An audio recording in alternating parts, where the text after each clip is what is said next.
Să vedem ce avem și aici. Pentru mine tot este o surpriză. O, trandafirașul crenguț, care toată lumea îl iubește. Ia uitați-vă ce tot frumos.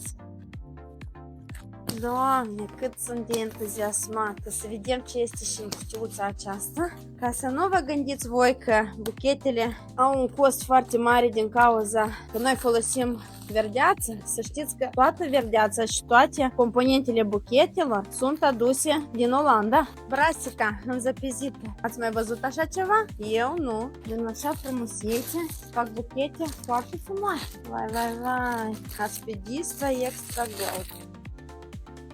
Nu știu ce avem aici, acum și o să vedem împreună. Pentru mine tot este o surpriză. Vinul nostru mult îndrăgit, care miroase frumos. Avem pe două culori, alb și roz. Veniți la Betiflora pentru o colecție nouă de flori.